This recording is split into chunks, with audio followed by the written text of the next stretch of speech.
আমরা শাহরুদ্দিন পাড়ায় সকল ভাই বোনদেরকে আল্লাহ তাআলার কাছে ধৈর্য ধারণ করার আহ্বান জানাচ্ছি। বিশেষ করে যারা এই 14টি পরিবার অগ্নিকাণ্ডে ক্ষতিগ্রস্ত হয়েছে, যে তাৎক্ষণিক আমরা তাদের সাথে ভাই বোনদের দেখা করি এবং নিজ উদ্যোগে আপাতত তাদের জন্য কিছু সাহায্যের হাত আমরা বাড়ি দিয়েছি। কিছু চাল, কিছু মুড়ি, চিড়া এবং আলু, এবং সেই সাথে কিছু বস্ত্র দেওয়া হয়েছে, যাতে করে তারা 2-1 দিন চলাফেরা করে এর থেকে উপকৃত হতে পারে। এবং আমরা দেখেছি যে বিশেষ করে ফায়ার ব্রিগেড যদি আরো একটু সক্রিয় ভূমিকা পালন করত, এখানে এসে যেটা জানতে পারলাম, তাহলে এত বেশি ক্ষয়ক্ষতি হতো না।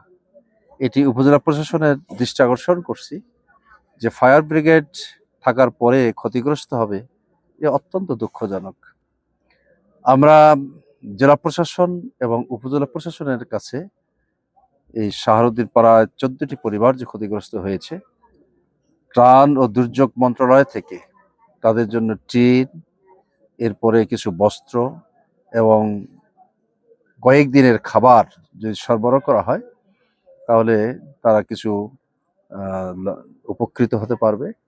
এই জন্য আমরা উদাত্ত আহ্বান জানাচ্ছি এবং সেই সাথে এই এলাকার যারা মানবিক লোকেরা রয়েছেন তাদেরকেও আমরা আহ্বান জানিয়েছি।